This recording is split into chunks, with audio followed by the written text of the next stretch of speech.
My dear friends, நான் உங்கள் சிவன்யா. இன்னைக்கு என்ன கதை பார்க்க போறேன் தெரியுமா? எலியும் சிங்கமும். வாங்க பார்க்கலாம். ஒரு ஊர்ல அழகான காடு இருந்துச்சாம். அந்த காட்டுல ஒரு சிங்கம் வயிறு ஃபுல்லா சாப்பிட்டுட்டு தூங்கிட்டு இருந்துச்சாம். அப்போ ஒரு எலி தூங்கிட்டு இருந்த சிங்கம் மேல ஏறி விளையாண்டுட்டு இருந்துச்சான். அந்த எலி சிங்கம் தலையில ஏறி விளையாண்டுட்டு அப்புறம் அதோட வால்ல சறுக்கு விட்டுட்டு இருந்துச்சான்.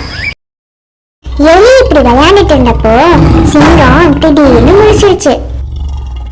சிங்கம் எலிய பிடிச்சு முறைச்சிட்டு, என்ன தைரியம் இருந்தா என் மேலேயே ஏறி விளையாடுவ அப்படின்னு எலிய பார்த்து கேட்டதும் எலி பயந்து போய், நான் சும்மாதான் விளையாண்டேன் ஏறி ராஜா அப்படின்னு சிங்கம் கிட்ட பயந்துட்டே பேசுச்சு. சிங்கம் நான் வயிறு ஃபுல்லா சாப்பிட்டுட்டேன், அதான் உன்னை விடுவேன், இல்லனா எப்பவோ உன்னை சாப்பிட்டுருப்பேன்னு எலிய பார்த்து சொல்லுச்சு அந்த சிங்கம். எலி ரொம்ப கெஞ்சினதும், சரி ஒரு தடவை உன்னை மன்னிச்சு விடுறேன் அப்படின்னு சொல்லிட்டு விட்டுச்சு அந்த சிங்கம். ஒரு நாள் வேட்டைக்காரன் சிங்கத்தை பிடிக்க வலை விரிச்சு வச்சிருந்தான். அப்பதான் அந்த சிங்கம் நல்லா தூங்கி எழுந்துட்டு ஜாலியா நடந்துட்டு வந்துட்டு இருந்துச்சு. நடந்துட்டு இருக்கிறப்போ திடீர்னு வலையில காலை வச்சு மாட்டிக்கிச்சு அந்த சிங்கம். அப்ப அந்த வழியா வந்த எலி சிங்கம் இப்படி மாட்டிட்டு தவிக்கிறத பார்த்து அந்த எலி ரொம்ப வருத்தப்பட்டுச்சு. அப்புறம் இருங்க ராஜா, நான் உன்னை காப்பாத்துறேன் அப்படின்னு சொல்லி வலையில ஏறி அந்த வலைய அது பல்ல வச்சு நறுக்கு நறுக்குன்னு கடிச்சு துப்பி அந்த சிங்கத்தை காப்பாத்திருக்கு ஃப்ரெண்ட்ஸ். அப்புறம் அந்த சிங்கம் எலிக்கு நன்றி சொல்லிட்டு, எப்போ வேணுனாலும் என் மேல ஏறி நீ விளையாண்டுக்கோ அப்படின்னு சொல்லிட்டு ரொம்ப க்ளோஸ் ஆயிடுச்சுங்க ரெண்டு பேரும். அப்புறம் அதுங்க ஜாலியா பேசிக்கிட்டே நடந்துக்கிட்டே போச்சுங்க ஃப்ரெண்ட்ஸ். அவ்வளோதான். முட்டாள் சிங்கமும் புத்திசாலி முயலும்.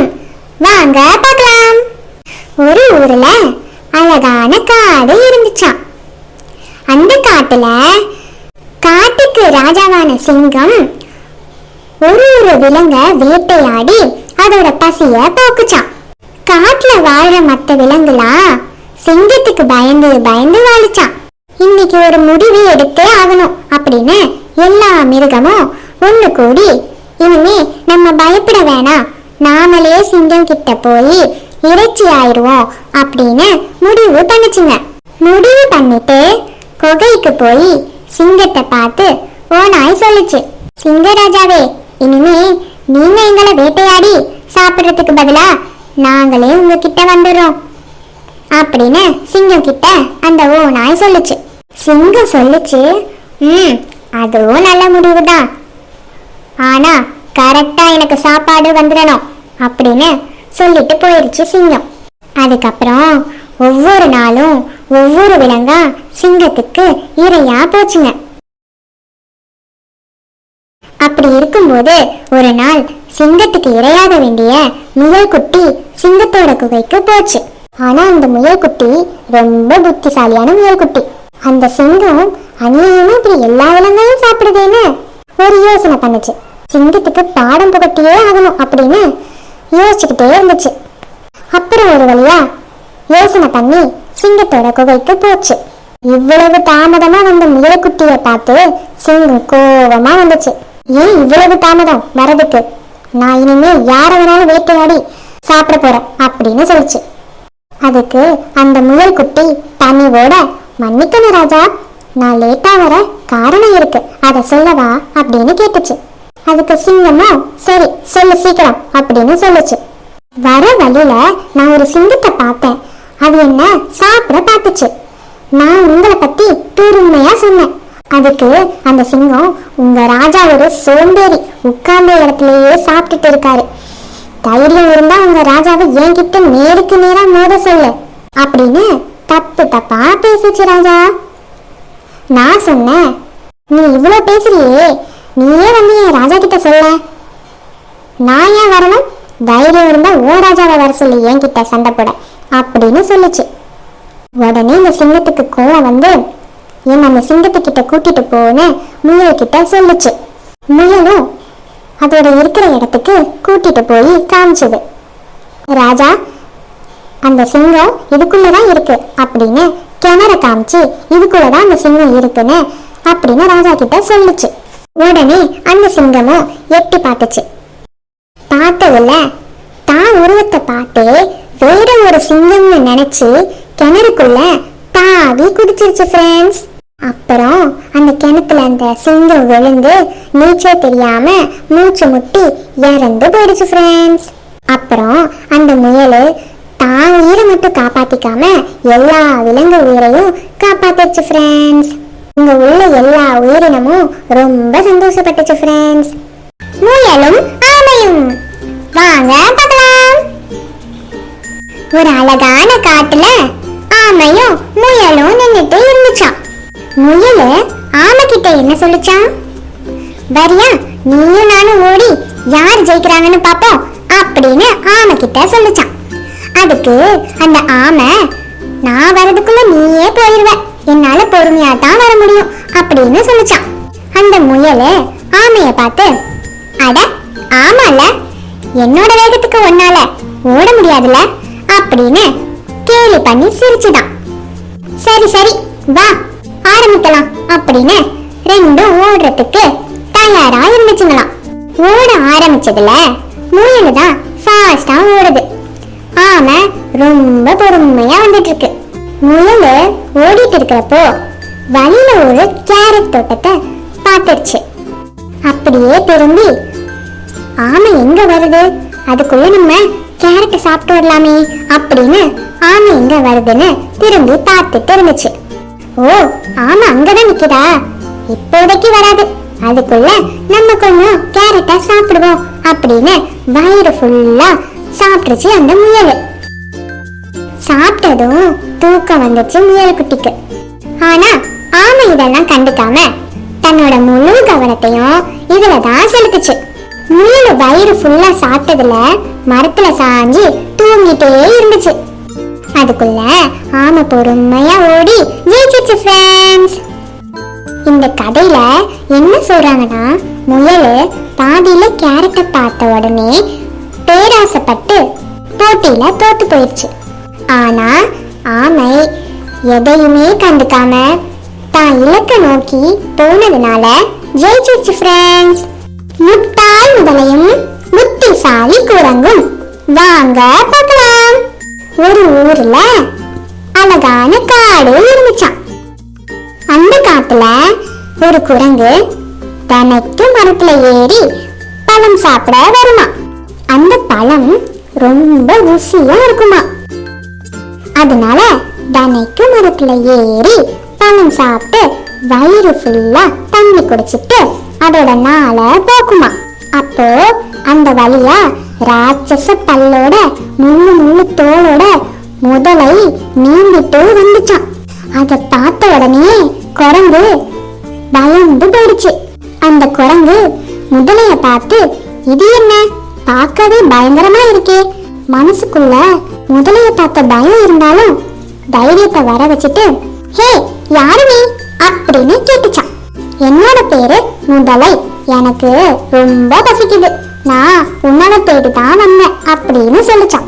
ஓ அப்படியா, பசிக்குதுன்னு சொல்ற, நான் பழங்கள் பறிச்சு தரேன் சாப்பிடு சரியா அப்படின்னு சொல்லிட்டு பழங்களை பறிச்சு கீழே போட்டுச்சு குரங்கு. முதலையும் சாப்பிட்டுட்டு, ரொம்ப சுவையான பழமா இருக்கே, நான் என்னோட மனைவிக்கும் கொஞ்சம் எடுத்துட்டு போறேன்னு சொல்லிட்டு போயிடுச்சு. வீட்டுக்கு போய் மனைவி முதலைட்ட கொடுத்துச்சு.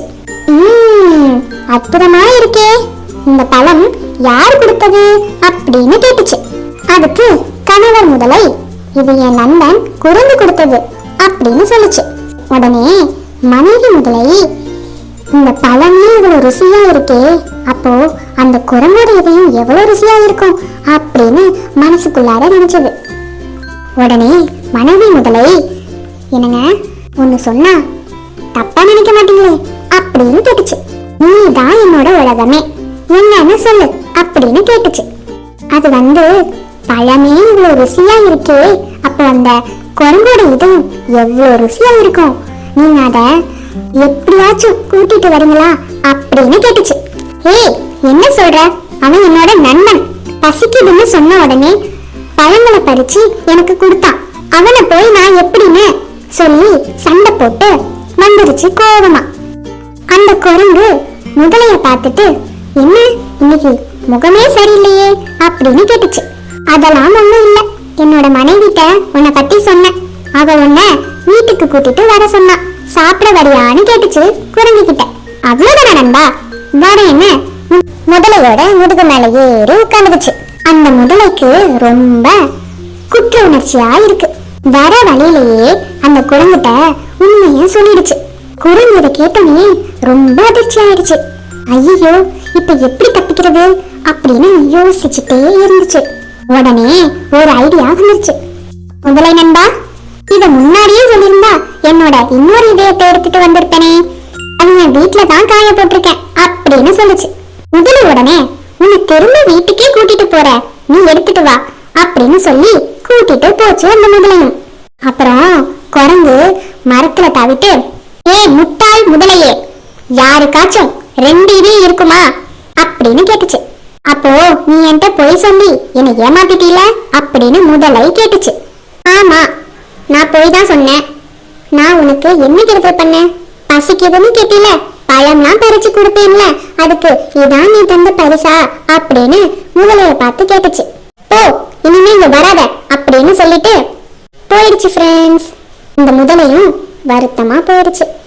இந்த கதையில என்ன சொல்ல வராங்கன்னா, நண்பன் கிட்ட நம்பிக்கை துரோகம் பண்ணவே கூடாது. இதுதான் இந்த கதையோட அர்த்தம். பேய் கதை பார்க்க போறோம் ஃப்ரெண்ட்ஸ், வாங்க பார்க்கலாம். ஒரு ஊர்ல அழகான கிராமம் இருந்துச்சாம். அந்த கிராமத்துல குழந்தைங்களாம் பந்தை தூக்கி போட்டு விளையாண்டுட்டு இருந்தாங்களாம். அப்போ அங்க ஒரு ஆலமரம் இருந்துச்சாம். பந்தை தூக்கி போட்டு விளையாண்டதுல பந்து ஆலமரம் கிட்ட போய் விழுந்துருச்சான். அப்போ ஒரு பாப்பா, நான் போய் எடுத்துட்டு வரேன் அப்படின்னு போச்சு ஃப்ரெண்ட்ஸ். பந்தை எடுக்கிறப்போ அந்த ஆலமரத்துல ஒரு சவுண்டு கேட்டுச்சான் ஃப்ரெண்ட்ஸ். அந்த பாப்பா, அதெல்லாம் ஒன்றும் இல்லை, காத்து சத்தமா இருக்கும், நான் தான் ஏதோ தப்பா நினைச்சிட்டேன், சரி நம்ம விளையாட போலாம் அப்படின்னு நினைச்சுதான் ஃப்ரெண்ட்ஸ். மறுபடியும் பந்து போய் ஆலமரம் கிட்ட விழுந்துச்சு. அப்போ வேற 2 பேரு அதை எடுக்க போனாங்க. எடுக்க போறப்போ மறுபடியும் அந்த சத்தம் கேட்டுச்சு. ஆ ஆ ஆ அப்படின்னு கேட்டுச்சான் ஃப்ரெண்ட்ஸ். எல்லாரும் கூடி நின்று அந்த மரத்தை பத்தி பேசிக்கிறாங்க. அங்க என்னமோ இருக்குன்னு எல்லாரும், எல்லா குழந்தைங்களும் கூடி நின்று பேசிக்கிட்டே இருக்காங்க. அங்க என்ன இருக்கும், அங்க என்ன சத்தம், அது ரொம்ப பயமா இருக்கு, விசித்திரமா இருக்கே அப்படின்னு எல்லாரும் பேசிக்கிட்டு இருக்காங்க. சரி வாங்க நம்ம போய் அங்க என்ன இருக்குன்னு பார்க்கலாம் அப்படின்னு எல்லா குழந்தைங்களும் அந்த ஆலமரத்துக்கிட்ட போய் பார்த்துச்சுங்க. சுத்தி சுத்தி பார்த்துச்சுங்க, ஒண்ணுமே இல்லை. ஆனா அந்த ஆலமரம் கிட்ட போனாவே ஏதோ ஒரு சவுண்டு ஆ ஆ அப்படின்னு கேட்டுக்கிட்டே இருந்துச்சான். திடீர்னு ஒரு உருவம் ஒரு குழந்தைய தூக்கிட்டு போயிடுச்சு ஃப்ரெண்ட்ஸ். ஐயோ ஓடுங்க, பேயி பேயி அப்படின்னு ஓடியே போயிடுச்சுங்க ஃப்ரெண்ட்ஸ். அந்த குழந்தையோட அப்பா அம்மா கிட்ட போய் சொல்லுதுங்க, அது அது அது அங்க ஒரு மரத்துல, ஐயோ அப்படின்னு மூச்சு வாங்குது எல்லா குழந்தைங்களுக்கும். அதுக்கப்புறமா என்ன ஆச்சுன்னு தெளிவா சொல்லுங்க அப்படின்னு குழந்தையோட அப்பா கேட்டாரு. அங்கிள் அங்கிள், லில்லிய பேய் தூக்கிட்டு போயிடுச்சு அங்கிள். என்ன சொல்றீங்க? அச்சச்சோ, லில்லி என் மகளே அப்படின்னு அழுகுறாரு லில்லியோட அப்பா. அப்புறம் அந்த மரத்துக்கிட்ட எல்லாரும் போய் லில்லி லில்லி அப்படின்னு கத்துறாங்க. அப்புறமா அந்த மரத்துல இருந்து ஒரு குரல் கேக்குது ஃப்ரெண்ட்ஸ். என்ன குரல் தெரியுமா? அந்த பேய் தான். அந்த பேய் லில்லிய மறந்துருங்க, அவ என் கூட தான் இருப்பா, எனக்கு யாருமே இல்லை தெரியுமா, அதனால நான் தான் வச்சுப்பேன் லில்லிய. நாளைக்கு அவளை சாகடிக்க போறேன்னு அவங்க அப்பா கிட்ட சொல்லுது ஃப்ரெண்ட்ஸ். அந்த பேய் இப்படி சொன்னதும் லில்லியோட அப்பா ஒரு சாமியார் கிட்ட ஓடி போய் இந்த மாதிரி நடந்துச்சு அப்படின்னு சொல்லவும் அந்த சாமியார் உடனே ஒரு பூஜைகளை செஞ்சாரு. என் பொண்ணு அந்த பேய் கொன்றுவேன்னு சொல்லுது, சீக்கிரம் காப்பாத்துங்க சாமி அப்படின்னு அழுகிறாரு லில்லியோட அப்பா. ஒரு வழியா சாமியார் அந்த பொண்ணு அந்த பேய் கொல்றதுக்கு முன்னாடியே அந்த பேயை பிடிச்சிட்டாரு. அந்த பேய ஒரு டப்பால அடைச்சி மந்திர கயிறெல்லாம் போட்டு போட்டு பூட்டி வச்சு தூக்கி எறிஞ்சிட்டாரு கடல்ல. இனிமே உங்க குழந்தைக்கு எந்த பிரச்சனையும் வராது, தாராளமா உங்க பொண்ணை கூட்டிட்டு போங்க அப்படின்னு லில்லியோட அப்பா கிட்ட சொன்னதும் லில்லியோட அப்பாவுக்கு அப்பதான் மூச்சே வந்தது ஃப்ரெண்ட்ஸ். பாவம்ல லில்லியோட அப்பாவும் லில்லியும். அப்புறம் அந்த சாமியாரு லில்லிய நல்லபடியா காப்பாத்திட்டாரு ஃப்ரெண்ட்ஸ். வேடனும் புறாவும் வாங்க பார்க்கலாம். ஒரு ஊர்ல அழகான காடு இருந்துச்சாம். அந்த காட்டுல நிறைய புறாக்கள் இருந்துச்சாம். இங்க நிறைய புறாக்கள் இருக்கே அப்படின்னு அங்க ஒரு வலைய போட்டு அதுக்கு மேல தீனிய போட்டு விரிச்சு வச்சிருந்தானா.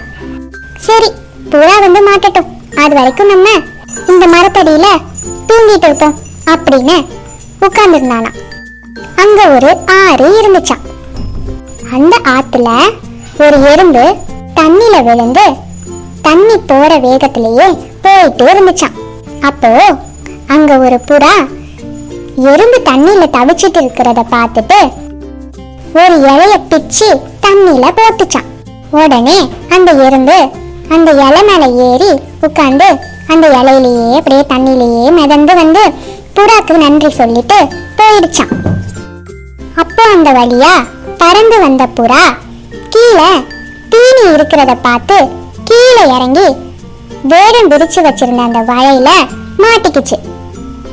அச்சச்சோ, இப்படி மாட்டிக்கிட்டோமே, வீட்டுல தேடுவாங்களே, இப்ப என்ன பண்றது அப்படின்னு புலம்பிட்டு இருந்துச்சு. புலம்பிட்டு இருந்தப்போ எலி வந்து, என்ன ஆச்சு புறாவே, நீ எப்படி மாட்டின இந்த வலையில அப்படின்னு கேட்டுச்சு. அதுக்கு அந்த புறா, நான் வீட்டுக்கு போயிட்டு இருந்தப்போ கீழே நிறைய உணவு இருந்ததை பார்த்து அதை கொஞ்சம் வீட்டுக்கு எடுத்துட்டு போலாம்னு கீழே வந்தேன். வேடம் விரிச்ச வலை தெரியாம மாட்டிக்கிட்ட எலியே அப்படின்னு சொல்லிச்சான். ஓ அப்படியா, இரு இரு, நான் உனக்கு உதவி பண்றேன், நான் போய் என்னோட நண்பர்களை கூட்டிட்டு வரேன் அப்படின்னு சொல்லிட்டு போயிடுச்சு எலி. அப்போ அந்த வழியா எறும்பு இருந்துச்சு. எல்லாரும் எங்க போறீங்க அப்படின்னு எலிய பார்த்து எறும்பு கேட்டுச்சு. அதுக்கு அந்த எலி புறாவை காப்பாத்த போறோம்னு சொல்லுச்சு. ஓ அப்படியா, இருங்க நானும் வரேன் அப்படின்னு எல்லாம் புறாவை காப்பாத்துறதுக்காக போச்சுங்க. ஒரு பக்கம் எலியோட நண்பர்கள் எல்லாம் வலைய கடிச்சு கடிச்சு துப்புச்சுங்க. வேடன் மரத்துக்கு கீழே தூங்கிட்டு இருந்தானா, அவன் கிட்ட போயிட்டு அவன் காலை கடிச்சிருச்சுங்க. அவன் காலை கடிச்சதும் வலைய கீழே விட்டுட்டான். அதுக்கப்புறம் எல்லா புறாவும் பறந்து போயிடுச்சுங்க ஃப்ரெண்ட்ஸ். இந்த கதையில என்ன சொல்றாங்கன்னா, ஒருத்தருக்கு ஒருத்தர் உதவி பண்ணா நாளைக்கு நமக்கு ஆபத்து வரப்போ உதவி பண்ணுவாங்கன்னு சொல்றாங்க. இன்னைக்கு கதை அவ்வளவுதான் ஃப்ரெண்ட்ஸ். நாளைக்கு பார்க்கலாம். பாய்.